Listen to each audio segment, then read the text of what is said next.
तमाम दोस्तों, बहनों और बुज़ुर्गों को अस्सलाम वालेकुम।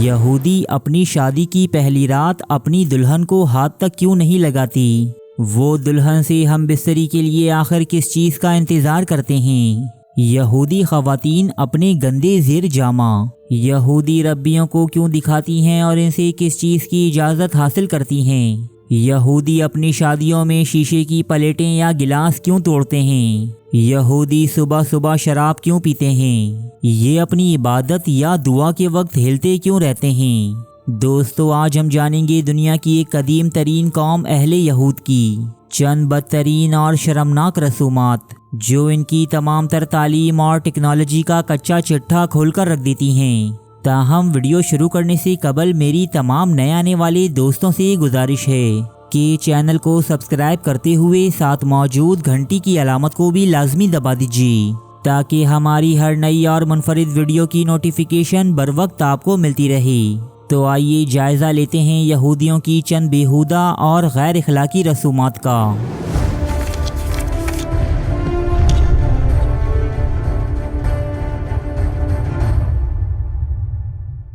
हमारे इस कुर्राए अर्ज़ पर सिर्फ 14 लाख यहूदी रहते हैं, लेकिन इस दुनिया की तमाम तर मईशत पर न सिर्फ आज बल्कि हमेशा ही से इनका कब्जा रहा है। नोबेल प्राइज़ जीतने वाले 214 लोगों का ताल्लुक यहूदी कम्युनिटी से है, जबकि इसके बरक्स मुसलमान, जिनकी तादाद करोड़ों नहीं बल्कि अरबों तक जा पहुंचती है, ये आज तक सिर्फ 15 नोबेल प्राइज़ ही जीत सके हैं। चाहे दौलत की बात करें या टेक्नोलॉजी की, बज़ाहिर तो यूं ही दिखाई देता है कि यहूदी हर रेस में मुसलमानों से बहुत आगे हैं, लेकिन अगर हम तस्वीर का दूसरा रुख देखें तो हमें अंदाज़ा होता है कि ये कौम किस कदर तोहम परस्त और मुतासिब है, जिसके रवैयों और तर्ज़ ज़िंदगी पर इनकी आला तालीम का कोई असर दिखाई नहीं देता।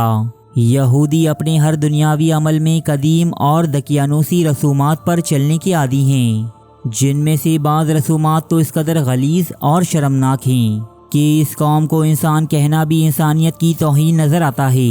तो चलिए जानते हैं यहूदियों में राय चंद हैरत अंगेज़ और शर्मनाक रसूमात, जो इनकी रोज़मर्रा ज़िंदगी का एक ज़रूरी हिस्सा हैं। यहूदी कभी अपनी गैर शादीशुदा लड़कियों को टेबल के कॉर्नर पर नहीं बिठाते, क्योंकि उन्हें लगता है कि ऐसा करने से मज़कूरा लड़की की अगले 7 साल तक शादी के इम्कानात ख़त्म हो जाते हैं और फिर वो गैर शादीशुदा ही रह जाती है। यहूदी जब भी कुछ बुरा सुनते हैं या बुरा कहते हैं या कुछ भी बुरा तसव्वुर करते हैं, तो इन पर फ़र्ज़ हो जाता है कि वो 3 बार थूकें।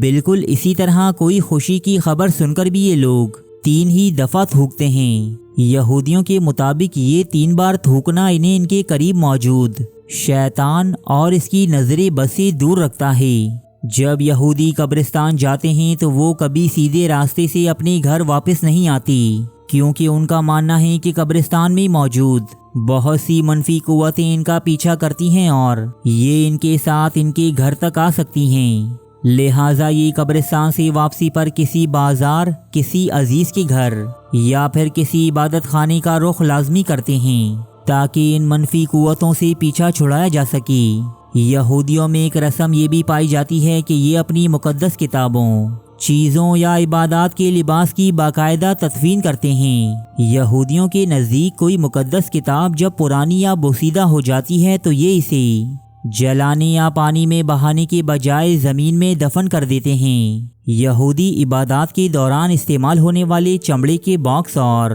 पट्टियों के साथ भी यही कुछ किया जाता है। यहूदी जब इबादत करते हैं तो ये आगे और पीछे की तरफ हिलते रहते हैं। ये कभी भी एक जगह टिककर इबादत नहीं करती।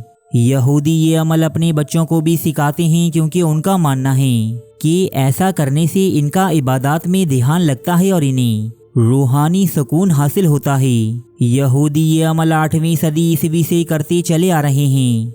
यहूदी मज़हब में सुबह के वक्त शराब पीना अफजल तस्लीम किया जाता है, लिहाजा ये लोग सुबह सुबह शराब के घूंट भरते हैं। दोस्तों, ऐसा बिल्कुल नहीं कि यहूदी पूरा दिन नशे में धुत रहते हैं, बल्कि शराब का ये पीना सिर्फ अलामती है, यानी सुबह के वक्त पी जाने वाली शराब बहुत ही मामूली मिकदार में पी जाती है। दोस्तों, अब कुछ बात करते हैं यहूदियों की शादी से जुड़ी रसूमात की क्योंकि इनकी शादी ब्याह की रसूमात भी मुसलमानों से बेहद मुख्तलिफ और अजीब हैं। जिस तरह मुसलमानों में निकाह के बाद गले मिलते हैं और छुआरे बांट कर अपनी खुशी का इजहार करते हैं, यहूदी अपनी शादियों के वक्त खुशी का इजहार कांच की प्लेटें या गिलास तोड़कर करते हैं। कांच का टूटना यहूदियों के नज़दीक एक इंतहाई मुबारक अमल है, लिहाजा यहूदियों की हर शादी में जी भर के कांच के बर्तन तोड़े जाते हैं। बहुत ही माजरत के साथ हम अब यहूदियों की शादी और इनकी अज़दवाजी ज़िंदगी से जुड़ी इंतहाई शर्मनाक और बेहुदा रस्म आपके सामने बयान करने जा रहे हैं, जो शायद आज से पहले तक आपकी समातों से ना गुजरी हो। दोस्तों, यहूदी शादी की पहली रात अपनी बीवी को हाथ तक नहीं लगाते।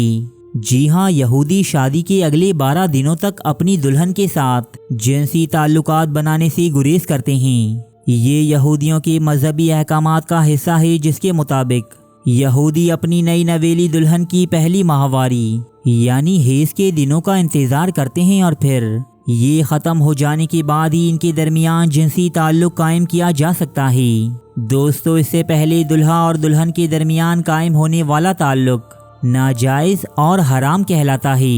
मज़ीद शर्मनाक बात यह भी है कि यहूदियों में दुल्हन की हेज़ाने और इनके रुक जाने की तस्दीक यहूदी रब्बियों के ज़रिए करवाई जाती है। जी हाँ दोस्तों, यहूदी ख़वातीन सिर्फ ज़ेर जामा पहनकर यहूदी रब्बियों के सामने हाजिर होती हैं और फिर यहूदी रब्बी ही इनकी शर्मगाह की जांच करने के बाद दुल्हा और दुल्हन को हम बिस्तरी की इजाज़त देते हैं। ये बातें आपको भले ही अजीब और बेहुदा लगें, लेकिन यहूदी कम्युनिटी इस पर इंतहाई अकीदत व एहतराम से अमल करती है। ये शर्मनाक रसूमात हमें यहूदियों पर बनी फिल्मों और सीरीज़ में भी देखने को मिलती हैं। तो दोस्तों, ये थी दुनिया की सबसे बदबख्त कौम से जुड़ी चंद रसूमात बद। हमें उम्मीद है कि हमारी वीडियो आपकी मालूमात में इजाफे का बाइस बनी होगी। वाकई अगर ऐसा है तो वीडियो को लाइक और चैनल को सब्सक्राइब करना मत भूलिएगा। मिलता हूँ आपसे एक नई और मुफीद वीडियो के साथ, तब तक के लिए अल्लाह निगहबान।